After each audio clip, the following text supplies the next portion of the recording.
बच्चों, आज मैं आपको परमाणु क्या होता है इसके बारे में बताऊंगी।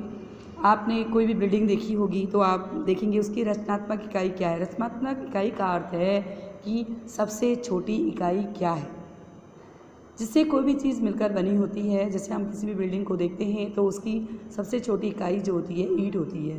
तो ये ईंट जो है आपकी रचनात्मक इकाई हुई।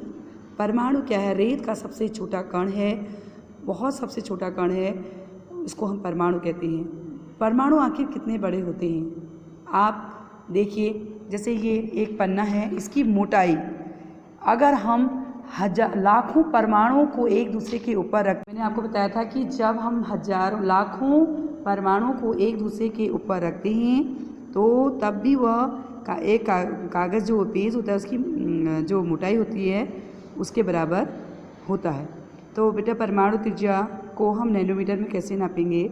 जैसे 10⁻⁹ metre is equal to 1 nanometre, और या हम कहेंगे 1 metre is equal to 10⁻⁹ metre.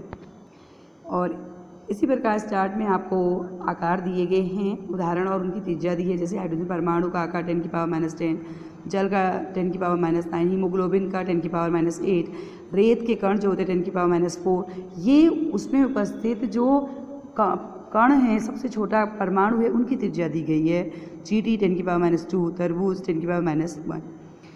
तो लेकिन आज जैसे जैसे हमारा देश तरक्की कर रहा है वैसे तो हम इतने छोटे कण हैं, परमाणु बहुत छोटा है, उसकी हम कल्पना भी नहीं कर सकते हैं। लेकिन हमारी टेक्निक बहुत ज़्यादा बढ़ गई है, उसको आवर्धित करके बड़ा करके हम उसको देख सकते हैं। ये एक उसका स्ट्रक्चर है, सिलिकॉन सतह पर प्रतिबिंब ये दिखा रखा है कि आवर्धित बड़ा करके उस परमाणु को दिखा रखा है। विभिन्न तत्वों के आधुनिक प्रतीक क्या हैं? डाल्टन एक ऐसे वैज्ञानिक थे, प्रथम वैज्ञानिक थे जिन्होंने तत्वों के प्रतीकों का प्रयोग अत्यंत विशिष्ट अर्थ में किया। जब उन्होंने किसी तत्व के प्रतीक का प्रयोग किया तो यह प्रतीक उस तत्व के एक निश्चित मात्रा की ओर इंगित करता है। यह प्रतीक तत्व के एक परमाणु को प्रदर्शित करता है। वर्जिलियस ने तत्वों के ऐसे प्रतीक का सुझाव दिया जो उस तत्व के नाम के एक या दो अक्षर से प्रदर्शित होता है। जैसे बेटा, स्टार्टिंग का है हाइड्रोजन में एक सर्कल और बीच में गोला, कार्बन में सर्कल दिया बीच में डॉटेड दिए, ऑक्सीजन गोला, और फास्फोरस में सर्कल दिया और त्रिकोण जैसा बना दिया, सल्फर में गोला आपका सर्कल किया और बीच में प्लस का साइन बना दिया। लेकिन आयरन में आपका सर्कल किया, बीच में आई लिख दिया। इसी प्रकार से कार्बन में सर्कल के अंदर सी लिख दिया है, शीशे में एल लिख दिया, लेड कहते हैं शीशे, और सिल्वर को सर्कल के अंदर एस बना दिया। गोल्ड देखिए किस तरीके से है, जी लिखा हुआ है और क्रॉस कर रखा है। प्लेटिनम पी और पारा खाली डॉटेड्स करके। लेकिन अगर कहीं पर हमें पारा देखो ये चीज़ क्या है, हाइड्रोजन को इतनी बार हम हाइड्रोजन कहीं अगर हमें पढ़ना होगा और उसके लिए हम सर्कल और डॉटेड बनाएंगे तो हमारा काफ़ी टाइम इसमें बर्बाद हो जाएगा। इसी प्रकार से फिर बाद में थोड़ा सा और चेंजेस हुई।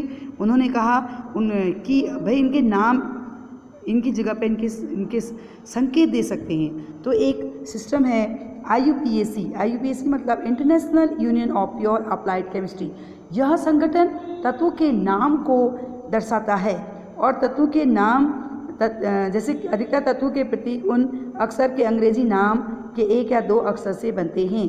जैसे पहला प्रतीक का पहला अक्षर हमेशा बड़ा होता है, दूसरा अक्षर छोटा होता है। जैसे हाइड्रोजन H एक ही है तो H लिखेंगे। एल्युमिनियम AL, A बड़ा होगा, L छोटा।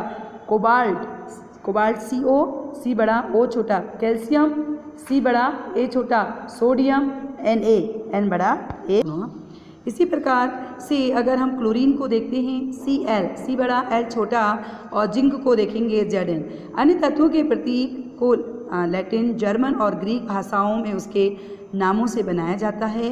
अर्थात लौह का प्रतीक Fe और जिसे फेरस कहते हैं। इसी प्रकार सोडियम का प्रतीक Na, पोटेशियम का प्रतीक K है।